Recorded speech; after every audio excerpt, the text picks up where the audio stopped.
Assalamu alaikum. My name is Khadra Tariq. I hope you are fine and enjoying your online classes. So today we will study chapter number 1 of chemistry, grade 11 chemistry. This is a book.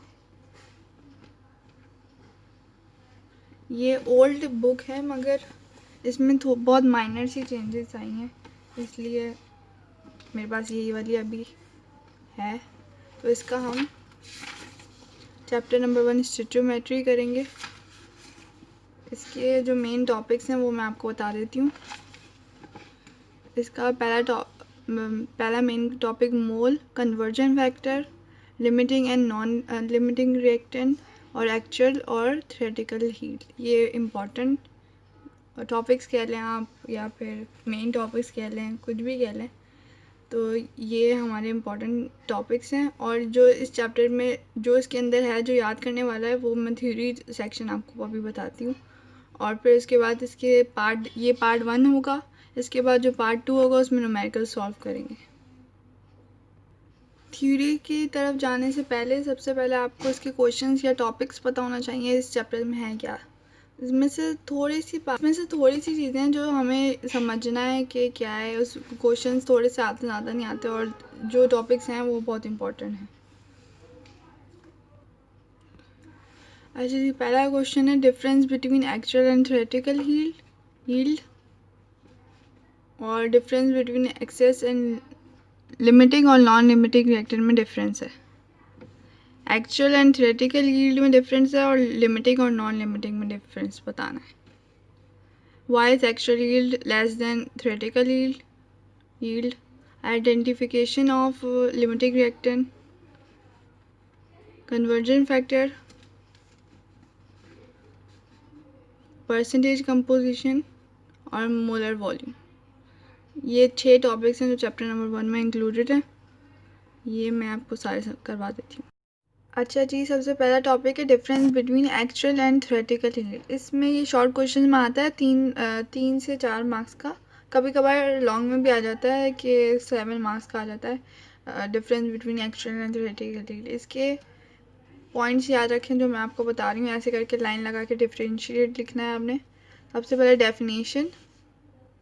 Definition क्या है? Actual yield की the amount of product actually obtained during balanced chemical reaction। और theoretical yield की क्या definition है? The amount of product calculated from a chemical reaction। पहला point हो गया। दूसरा, chemical loss during experimental decreases the yield। इसमें क्या है? No mechanical loss occurs theoretically। फिर इसका थर्ड पॉइंट है actual yield is always less than. ये शॉर्ट क्वेश्चन भी है। ये दोनों क्वेश्चन आ सकते हैं कि वो ये भी पूछ सकते हैं, इसका आंसर एक ही है। So actual yield is always less than theoretical yield, it is always greater than actual yield. Fourth point क्या है? फोर्थ पॉइंट है reversible reaction and side reaction decreases the actual yield. Calculating theoretical yield, it is assumed that क्या assume करते हैं? No side reactant are completely convert into the product, so the yield do not decrease। और फिर point है it is also called experimental yield और इसका है stoichiometric yield। यहाँ पर लिखेंगे आप it is also called stoichiometric yield।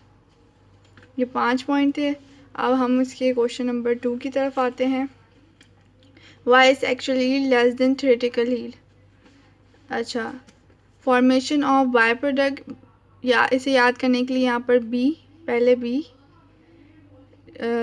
मतलब अभी मैं आपको बताती हूँ। फॉर्मेशन, पहला पॉइंट है formation of byproduct due to side reaction. फिर दूसरा पॉइंट है रिवर्सिबल रिएक्शन में not go to completion. Mechanical loss due to filtration, distillation, crystallization, separation by separating phenol and washing। इसके लिए BRM,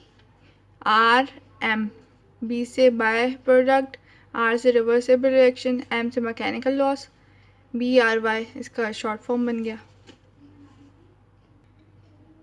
इसके बाद question number 3, excess and limiting reactant. यानी non limiting और लिमिटिंग रिएक्टेंट में difference. ये बहुत इंपॉर्टेंट लॉन्ग और शॉर्ट क्वेश्चन है, तो इसे अच्छे से याद कर लीजिएगा। पहले सबसे पहले डेफिनेशन, पहले the reactant left unreacted after completion of chemical reaction, इसकी डेफिनेशन है एक्सेस रिएक्टेंट की। और लिमिटिंग रिएक्टेंट की क्या डेफिनेशन है? The reactant that is completely consume during a chemical reaction. Second point, it does not control the amount of product in a chemical reaction. It control the amount of product formed in a chemical reaction. फिर उसके बाद third point है, it is cheaper as taken as excess reactant. It is usually costly so as it is taken as limiting. 3 और 4 point है, and the last point is some amount is left unreacted at the end of the reaction. No amount is left unreacted at the end of the reaction. Question number 5 है। Question number 4 है identification of limiting reactant. इसके simple 3 points हैं। Number 1, number of mole of each reactant. उसके बाद from a balance chemical reaction amount of product from each reactant is calculated. फिर third point है the reactant which gives amount of product is which gives least amount of product, जो कम amount देगा तो वो limiting reactant कहलाएगा। ये simple से 3 steps हैं। फिर उसके बाद क्वेश्चन नंबर 5 है कन्वर्जन फैक्टर। कन्वर्जन फैक्टर क्या है? Conversion factor is a ratio of coefficient of substance whose quantity is to be determined divided by the coefficient of substance whose quantity is given. फिर इसकी conversion for example propane plus oxygen give carbon dioxide and water, ये हमें given है, हमें ये drive करना है। तो 3 moles of CO2 divided by 1 mole of, इधर 1 मोल है ना, तो 1 mole of propane. Question number 6 है परसेंटेज कंपोजिशन। अब ये क्या होती है? The relative amount of each element present in a compound is called percentage composition. और इसका फार्मूला होता है mass of 1 mole of each compound divided by molar mass of a compound. अब example percentage composition of glucose ले लेते हैं। Glucose की percentage composition क्या फाइंड करनी है? तो ग्लूकोज का फार्मूला ये होता है C6H12O6। तो सबसे पहले इसका मोलर मास फाइंड करेंगे, इसका आएगा 180 ग्राम पर मोल। पहले इस कार्बन की अलग फाइंड करेंगे, फिर हाइड्रोजन की, फिर ऑक्सीजन की। तो 72 C6 था ना, 16 multiply by 6, 72 divided by total molar mass 180 multiply by 100। यहाँ पर भी H क्या है 12, यहाँ पर 12 लिखा divided by 180 multiply by 100।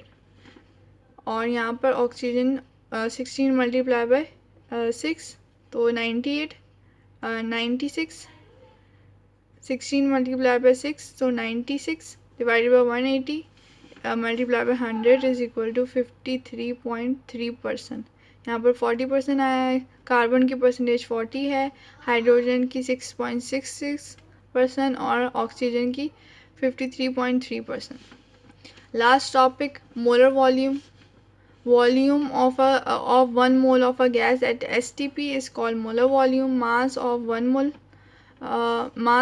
mole of a gas at STP is also called molar volume. तो ये हमारा chapter number 1 of chemistry first year, जो हमने सारे टॉपिक थ्योरी पोर्शन सारा कवर कर लिया। ये सारा आपने अपने नोट्स में ऐड कर लेना है और याद कर लेना है। और इसके साथ एक्सरसाइज वाले क्वेश्चन कर लें, MCQ अच्छी तरह कर लें, चैप्टर 1 कंप्लीट हो जाएगा। और न्यूमेरिकल चैप्टर नंबर 1 के बहुत इंपॉर्टेंट है, न्यूमेरिकल बहुत ज़्यादा आते हैं चैप्टर नंबर 1 से, तो उसकी प्रैक्टिस इंशाल्लाह नेक्स्ट वीडियो में मैं करवा दूँगी। अल्लाह हाफिज़।